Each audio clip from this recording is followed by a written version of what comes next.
Now let us see another situation wherein what is the easiest way for Mala to pay her monthly telephone bills? See, nowadays everybody is having a mobile phone or a landline at her home, in your home, right? And you are end up in paying the bills every month. Most of the companies they ask you to make the payment on a month-on basis, isn't it? So, how she can make the payment without going to the telephone office or their agency? What is the easiest way for Mala to pay her monthly telephone bills?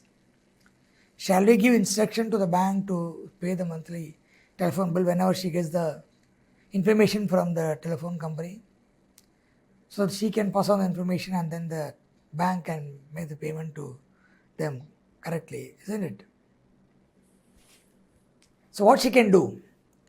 Or she can instruct her telephone service provider to debit her account for monthly charges. If she has a telephone connection, for example, from BSNL or from Vodafone, which she has a mobile from Vodafone, what she can do, she can tell Vodafone mobiles, that is from where she has taken the service. Vodafone is a service provider. So Vodafone, what they send the bill to her, and in turn they send the bill to her banker also, who in turn pays the money. The banker will debit Mala's account and then pay this particular bill every month simultaneously. That is called standing instruction. Or when you give your ECS approval or ECS facility to your Vodafone company, Vodafone will send the bill to the bank and the bank will debit and pay to Vodafone. That is the way it works. It's more of a electronic mode. Whereas in earlier days we used to have standing instructions in individual's account. Based on the standing instruction, the payment used to happen. Nowadays, since we have the electronic clearing system in place, we can very well tell the service provider to hit our account through their bankers. Okay, that is possible now. So how this will happen when you? So far we have seen all these CTS and we have just think about certain scenarios where how we can make the payment. Okay, now let us move on to a new concept called ECS, that is electronic clearing system, which is available in all banks. Nowadays the payments or the settlements are happening through electronic clearing system. Now let us see, with the help of ECS, that it helps transmit payment instructions electronically. Whatever instruction you give it to the bank, that instruction is moving electronically. It covers high volume and low value transactions. In the sense, this ECS is generally meant for your regular debit on account of various purposes or various transactions. Let us take an example of a two-wheeler loan which you availed from the bank. What happens in earlier days when you avail a two-wheeler loan? What you do generally, you pay small advance or as margin to the banker. So the remaining money is financed by the banker. Let us take the example of 90%, 10%. See, when the vehicle cost is around 50,000 rupees, okay, the bank pays you a loan amount of 45,000 rupees and your contribution margin is 5,000. So 50,000 is paid to a two-wheeler company, whereas the loan amount is 45,000 rupees, isn't it? This 45,000, what happens? Sometimes it can be payable in 12 installments, it can be payable in 24, it can be payable in 36 installments.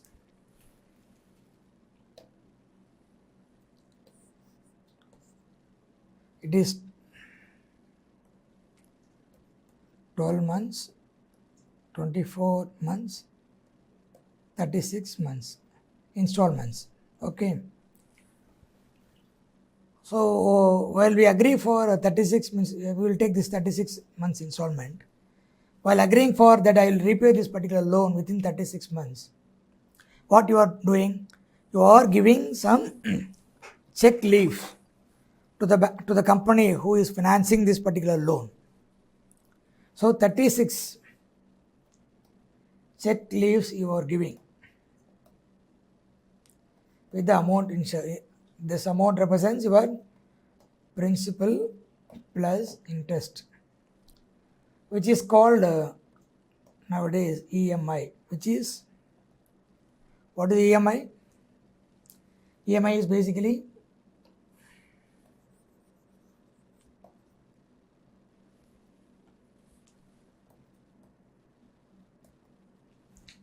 EMI is called equated monthly installments.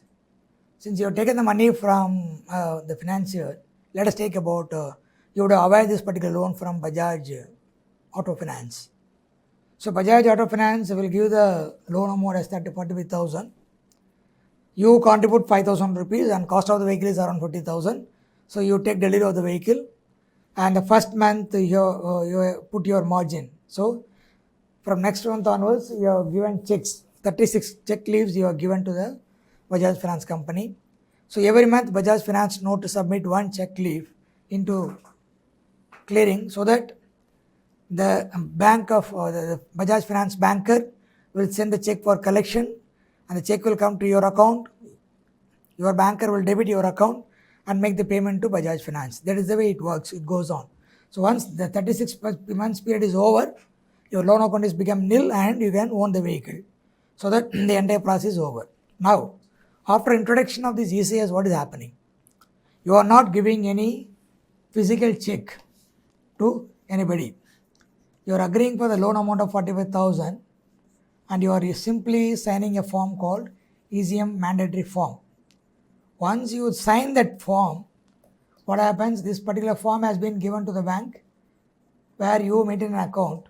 So that bank will check that bank will check whether you have given the right check or not, and if you have the sufficient balance, they pay the they honor the check. So the credit proceeds go into Bajaj Finance account, and that is one installment got paid. Similarly, from second month onwards up to 36 months, the check will come to your account. Your bank will debit and send the realization to Bajaj Finance bankers bank. Bajaj Finance banker in turn credit to Bajaj Finance loan account. That is the way this entire process happens. After introduction of ECS, it is nothing but called electronic clearing system. The same process will go through both the banks, but it's in the electronic mode. It is not a physical way of signing a check and giving a check to the financing company, and the financing company present in clearing, and then the paying bank will make the payment to some Bajaj Finance. It's simple. Bajaj Finance will instruct its banker to send this ECS request to the paying bank, and the paying bank, once they receive the ECS request and it is already given accepted for this particular ECS, then they debit the account and credit the process to Bajaj Finance banker's account. Let us see how it happens. So ECS means it transmits the payment instruction electronically. How? It transmits the payment instructions electronically. It covers high volume and low value transaction.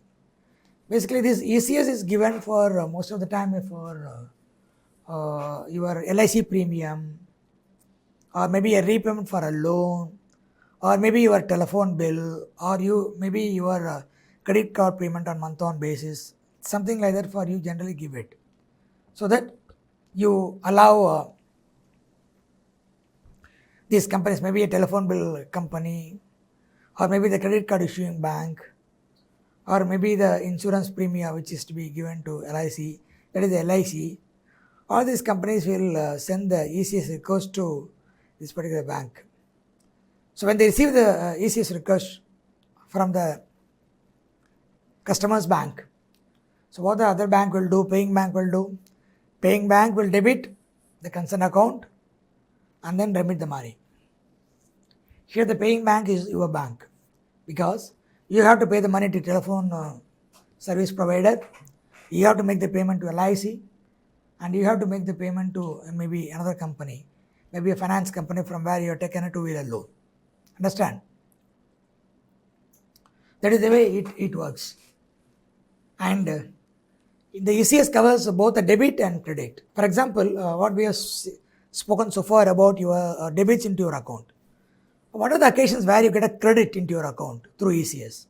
So, for example, you maintain a fixed deposit with the bank, and you requested them to pay regularly interest to you on a month-on basis.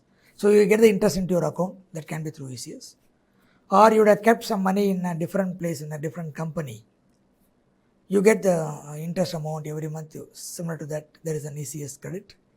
Similarly, you would have purchased some shares, and the company declare a dividend maybe once in a year, or so you get those dividends. So whatever money you get from somebody, that money can come through the process of ECS. So these are some examples for the credit. So now go into the following figure represents the debit ECS and credit ECS. That is, the number one is called debit ECS. Where is the occasion to debit? You get the debit ECS is first one is called multiple details debits and single credit. So various debits and credit goes to one account. Examples are, it is used for insurance premiums, it is used for loan repayments, and also it is used for utility bill payments. These are the debit ECS occasions. And credit ECS, there could be one debit and it will be given multiple credits.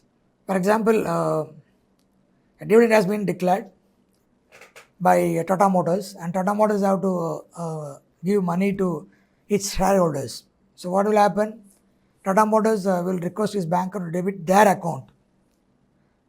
This is a dividend. They would have created a separate dividend account. So the bank, maybe take the case of an SBI with Tata Motors. SBI will debit Tata Motors account one debit, whereas credits has gone to various customers across India. Maybe the account holders maybe 1,000 in number. Okay. So one debit, there could be many credits. Similarly, if you look at nowadays, most of the corporate clients, they have account with various banks. Manually, they just simply instruct the banker to credit their employee's account, maintained with various banks. It's not necessary that the salary account is being maintained with the same bank where the company is having facilities with the bank.